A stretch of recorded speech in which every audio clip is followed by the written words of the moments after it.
I was fortunate in being out in Delhi in 2010 as one of the official photographers with the Scottish team in a role that I had undertaken 4 years previously in Melbourne. And this was really quite an exciting thing to do, although it's, I tell you, it's a lot more stressful than doing landscape photography. I was out a few days early with the team, and this gave a chance to take pictures of some of those sports which are difficult to photograph in competition.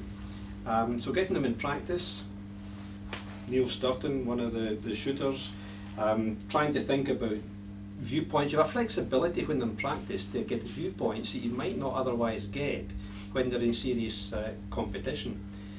Where all the photographers are told to stand there and that's where you shoot from, irrespective of where you would like to go.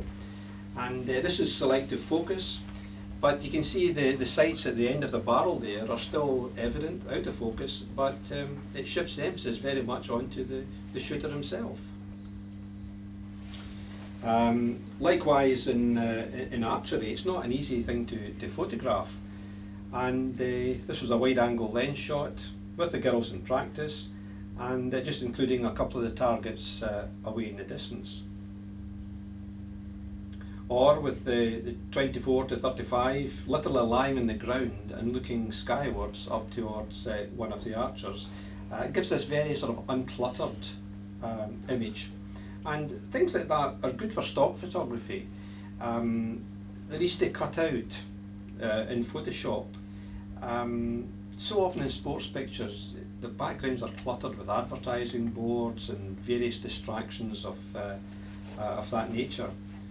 But the freedom to move about and take pictures in practice was put to good use. This was not practice by any means. Shot indoors, ISO 1600. That was the highest ISO I resorted to. Usually 800 for indoor events, but it went up to 1600 here, and but even at that, it's only getting a 400th of a second. And you know, in boxing, that things move quickly, and you need shutter speeds like that.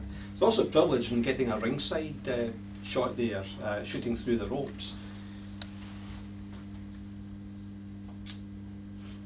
I was talking to somebody earlier tonight about choosing the specific focus points in your camera. And I always do that when photographing things like team sports, where you select one focus sensor and you can keep that sensor spot on the person with the ball and follow them. Whereas if you use your wide focus sensor, then intervening players can suddenly throw the focus off where you really want it to be. So keeping on the Scottish lad here, then I've kept him in focus quite easily. With the 70-400 lens, outdoors, sunny day, 400 ISO this time, and that was giving me really fast shutter speeds at 1250th, f5.6, not wanting a lot of depth of field. Even so, you still get the background hoardings, albeit in this case it tells a story. Looks like he's actually not even touching the ground. He's not actually. It was. Is that shot in the A900? Yeah. These were all with the A900, and most of them not taken with motor drive. Focus? Not in the case of this. No, it would be autofocus. I'd be on the continuous focus, yep. But I'd tend to follow it and just take pictures as I saw the action happening. You see these guys with the. Sorry, I know you've got 12 frames a second now in the A77. But being beside the guys from Reuters and AP and so on, and it was just machine gun the whole time. And I just old-fashioned, maybe it is. Maybe I think it's still filming the camera. Precious. But I tend to, time it. And if you know a sport, then you can do that. You can anticipate. I did use it at times, but it was, I think the Alpha 900, you only get 4.5 frames a second anyway. Alright, John? 5. It's about 4.5, 5. 5, yeah. Is it 5 in JPEGs? But I think it's, if you're shooting RAW, I think it reduces to. No, you're shooting RAW. It's what we're talking, the 55. The 900. The 900, 5 frames, yeah. 5 frames is the maximum you can get, and you can see the jump there is from there up to the A77. or 65, where you can get 12 frames a second, and yeah, I thought of that. And you get object tracking as well with the 77? Yes, I mean there are big advantages, and quite cool. just wait to the A99. Rugby, team sports are good, but as I say, they're quite difficult. If you've only got one competitor, then it's easy to follow that person as they play. But team sports, you've always got this problem of people intervening, or the ball not being visible, and also in seven-a-sides, seven-a-side rugby, it's 7 minutes each way, and you don't get many opportunities in the course of a game. It's worse playing it. It's worse playing it. This is shot from a higher viewpoint.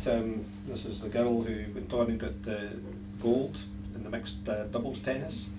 That's Hannah Miley in the foreground, believe it or not. She just dived, and was it the start of the race, or was it maybe the turn in the medley?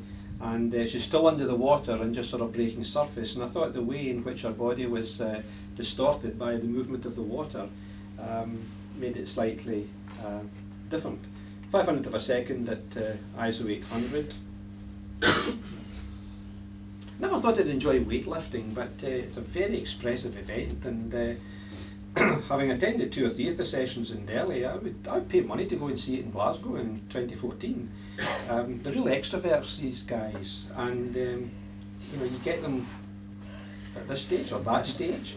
The sheer exhilaration or agony, I'm not sure which. And then I was aware of the logo in the background, and I managed to sneak in an angle which repeated the, it's easy for the mascot to lift it, and it's not quite so easy looking for the lifter himself. This is one of the Scottish athletes, 1600. This was with the Minolta 70-200 f2.8, very similar to the Sony in design. And I used it at times simply because of the extra speed. The 7400 is 4.5, 5.6, whereas the 7200 you can get f2.8, and it just let you get that bit faster shutter speed.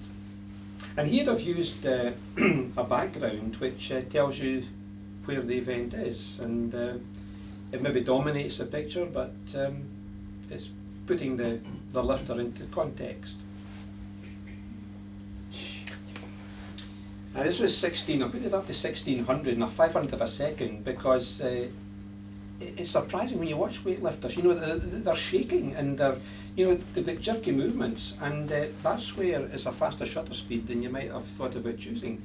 But also, if you look at this here, he is off the ground, and so also the weights. He's dropped the bar, and it's actually bounced, and the sheer exhilaration on his face there, which won him a silver medal.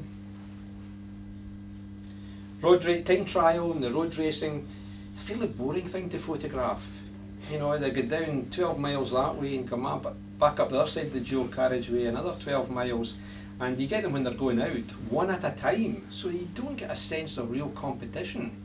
Unlike road racing, where they're in bunches, and it's much more exciting that. But this is on the track. Again, picking out single riders at speed, at the top of the bank.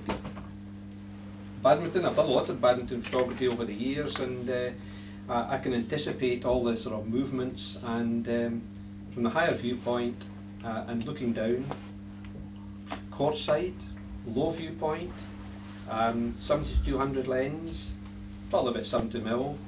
And even without the shuttle, there's the sort of body action there, the sort of poise, and being so far off the ground. To have included the shuttle in that would have meant that he was a much smaller proportion of the picture.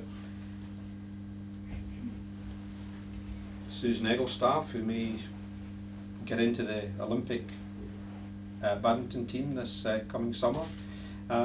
And getting it with the shuttle coming onto the racket, from her body language, as you look through the viewfinder, what's going to be happening, and it's just a case of timing. How do you find the shutter noise? at an event like badminton, because it is quite quiet on court. Yes, it doesn't seem it to. can disrupt the. I've never, athletes a bit. I've never actually, in all the years I've been photographing badminton, I've never seen any player complain about the actual I've noise. seen it. Aye. Movement of the photographers Aye. is another matter, or encroaching, yes, but the noise never seems to have been a factor. I've seen it at the Kelvin Hall. Admittedly, it was a cannon. Quite taken. Table tennis. I have to admit that this was on my 5 frames a second, just to catch the ball on in that particular position, where it looks as if it's stuck to the end of his bat. His eyes. Yes, it's almost as if he's got ping pong balls for his eye sockets.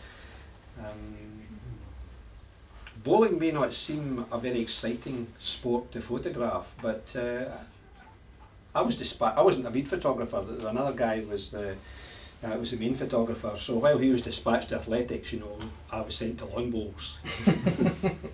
I didn't mind. I think everything's a challenge, and this was in practice. So I got low viewpoint. I was lying on the green there, and was able to get some of the team members in practice, and you can see from the expressions in their faces that they're greatly engaged. And that's Willie Wood on the right, who's 72 and has been to about 8, I think, Commonwealth Games or something. I hope he had his factor 50 on. Aye, well, he was quite pale, and also the sun was fairly fierce. This is my favourite. You've seen this before? This is my favourite. Aye. I mean, Derek Ferguson and Alan McGregor got banned by the SFA for doing this kind of thing to press photographers. And I didn't think it went on at lawn bowls, but when I saw it unfold in front of my eyes, I thought, she's gesticulating. And with the salt tires painted in her nails. And then with the sign, have you got hearts? Look at the pair. And so even when dispatched to lawn bowls, there's just a challenge of finding all these sort of wee cameo shots, the off-guard moments, and It's tremendous. neither of them have asked me for a copy of the film. I wonder why. Male wrestling. You could run it. Male wrestling? No. It's some like of a the male. time, you could have a competition to Capture that. die. But this was low viewpoint. This was very, very difficult to shoot actually, because there were 3 mats, they call them, for competition, and all the photographers were at one end. So the Scottish players were on the far one. You were shooting across 2 other mats, each with 2 competitors and a referee. And you know, what chance did you get in your players? So there are all these restrictions when you go to many of these big events. Sports photography is often easier done at low-key events, amateur events, where you have freedom of access to get the viewpoints that you want. I nearly deleted this in camera in the velodrome, and it was the Australians that were this team, the gold, and I was sort of following a photographer low down in the track and panning with him, and then all I saw was a yellow blur in front of the lens, and of course later I looked at it and was about to delete it, and I thought, no, it's not.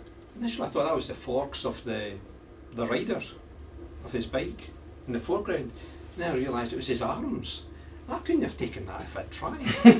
So I show this purely from the point of view of don't be too quick to dismiss something on the back of your camera at the time of taking. It's far better to take a more considered opinion once you're back home, once you can download it, and that way you can avoid you overlooking something that might be quite interesting. I think you missed yourself there, Duncan. You could have got a massive round of applause for your timing. Well, I know. I'm saying I couldn't have done it if I tried. And a couple of shots of the gymnastics, which are an event I really like. And so many different disciplines in gymnastics. And with the game's logo in the background, it's nicely subdued, it sets the scene. And 640th of a second at f2.8. So a very shallow depth of field, but I needed the shutter speed.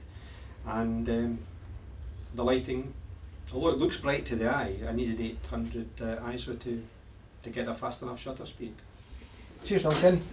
Some of the key technologies again in our current models and our SLT models, the 35 to 55, 65 and 77, and the new 57 that was press released the other day. It's something called translucent mirror technology. So the cross section on the left hand side here is a traditional SLR with the viewfinder, the pentaprism, the mirror and the focusing sensor down here. That's a cross section of a translucent mirror technology system.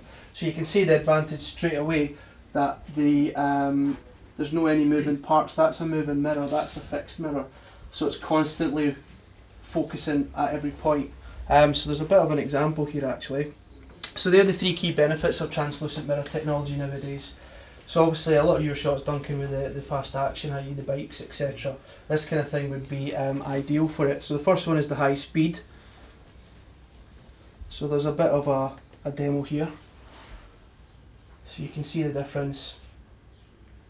On the left hand side, 3.7 frames per second. So you're seeing you're maybe only getting 4 shots, but you're actually getting a lot more. So you're actually getting a lot more mid shots. So some of these shots, like you said, with the guy seeing the cycle through, you may miss that on something like this. With this, you're obviously got the chance of getting that with the continuous focusing. The second one is your quick autofocus full HD movies. Now that's one of the big things with translucent mirror, which makes us stand above the rest in regards to video, is we use something called phase detection. All brands use phase detection in still modes, but in video mode we're the only brand that uses that just now, and it is, where's my mouse? There it is. I'll click on that, and again on the right hand side is the phase detection autofocus, the one on the left hand side. So they're both in focus, but you can get to a stage that the left hand side goes out, the right hand to continuously focus in. And that is because of the translucent mirror technology. It's constantly seeing the autofocusing sensor, so that's why it's constantly focusing. I've actually got a bit of a demo. I'll get my lovely assistant just in a second. And then the third advantage of translucent mirror technology is the live view. Traditional SLRs, the minute you take the shutter speed, the minute you hit the shutter, it opens up the mirror and then it blinds you through the viewfinder. You've lost that for that split second. With this not moving, you're constantly seeing the image, so you're actually seeing it before and after. So if you're panning something with a car, you're able to follow it through the viewfinder. With a traditional camera that has a mirror system, it blocks out, and so you may lose your subject matter, which is a great advantage with it. So I'll just in fact I'll leave the video. I'll get David, you got your juggling bits and bobs. So I'm on the 12 frames per second. Richard, you want to have a look there? Can you see that there? Seeing the televisions just behind you there and on the wall. There's a little symbol just there on the top of the camera for 12 frames per second. When you're in the 12 frames per second mode, the camera has full control over the shutter speeds, the ISO, etc, because obviously it knows what the best possible settings are for the particular scene that we're in. So if I just point that at David, I've got a memory card in there. And we just change the focusing, because I was mucking about with it earlier on. If I just stick it on spot in the centre, and let's get David. So that's the buffer filled up. So if we have a look at the playback there. Cheers, David. Round of applause. So you can see there, it's pretty much got every turn. What would you call them? Juggling bats? Batons? Juggling clubs. Skittles? Juggling clubs, whatever. Clubs, there you go. So you're actually seeing, you're getting every single one of them, and a lot of them are even are pin sharp. And the advantage of that is because there's obviously no moving mirror within it, so that's why we can get the 12 frames per second, which I think is great. It's a shame you're not smiling, David. We've been talking for so long. Is that what it was? Injure someone? I think you were a bit weary at the front there. Right, so we're on to some of your wildlife I'm just stuff. going to finish off with half a dozen images taken last autumn in South Africa, in Botswana, where I spent 3 weeks. And 70-400 lens was used almost exclusively. I wonder why. Especially when you see the next one. Yeah, this probably wasn't at 400mm even, but I didn't want to overfill the frame here. I just wanted the sort of small image size of the lion's head, and also broken the rules and had it slap bang in the middle. And that was deliberate because I felt that sort of emphasised the sort of piercing stare that it had, and I think it made it stronger having it right in the middle than having it displaced to the side. This was getting in really close, zooming in, and well, it's may turn some of you self-explanatory, isn't it? But look at these canine teeth, and the expression in the water buck here is quite interesting as well. And I found the quality of the 7400 in situations like this was first class. This was into the evening, the sun had set, and there really wasn't a lot of light. Remember, I was in a truck and a monopod for support, and put the ISO up to 800, even then only getting a 1/6 of a second. 1/6 of a second, 400mm lens, steady shot switched on, and it's a pin sharp image, taking it fully open and throwing the background well out of focus. That's a huge advantage of Sony's having the steady shot within it, Yeah. not rather than in the lens, because a lot of other brands it's in the lens, so it tends to make the lenses a bit more expensive. Well, the Sony with it built in, even your old Konica Minolta lenses that are a good few years old are steady shot because it's within the body. So it's a great advantage of that. Excuse me, how much, I noticed a lot of your landscape photographs when you're 15th, 10th, 20th of a second. Is that in a tripod, or do you just have? Yes, I'd use a tripod most of the time for my landscape work, albeit I'd never miss an opportunity of getting a shot if it meant, setting up the tripod. If I saw something that was really great, I would immediately react and just take handheld shots. And if the conditions persisted, then I get the tripod up and take something a bit more considered, a bit more careful. But nowadays, the fact that you can put the ISO up, the fact that you've got built-in steady shot means that you can dispense with a tripod in a way that you couldn't do with, shooting Kodachrome 25 or Velvia 50. Tripods became much more essential.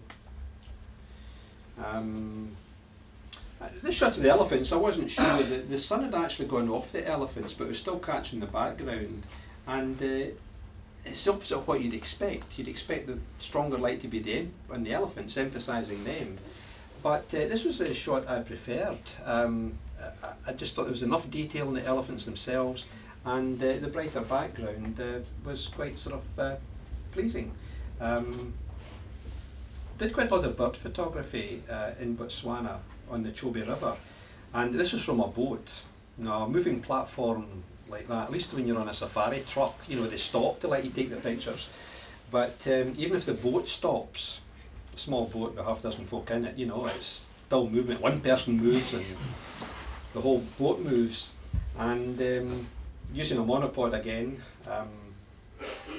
albeit I had a tripod there, although most of the time I had the legs closed up, so I was using it as a 3-legged monopod just for support. But there were opportunities where I could spread it out if I needed to. This is a purple heron. This was cropped slightly, but it does illustrate how when shooting full frame and not quite filling the frame with a smallish bird, then you can still do an appreciable crop and get bags of detail into the plumage of this bee-eater. Birds in flight, again showing the capability of autofocus and continuous focus, so that it was able to track the bird as it flew, and taking single shots again, and a lot of them didn't come off, but I was quite pleased with this one, where the upper wing there is not touching the back of the head. That was pure luck. But and birds in flight are very sort of easy nowadays with autofocus. This is a jacana on water lilies. Fabulous birds. They trot about on the water lilies, just using them as stepping stones. 400mm lens again, and flamingos taken at sunset, 400mm, hence the big sun, and just waiting until, took a whole series of shots just as the middle distance flamingos just went into different positions, and there's a fair degree of symmetry about this picture, just with the, you know, the two in the path of the sun there, and there's two either side. Again, look at the shoreline right across the middle, but I would defend it as having worked quite well. So, with a small kit of lenses, from landscape to sport to natural history, I'm more than happy with some, I'll tell you. Thanks very much, Duncan.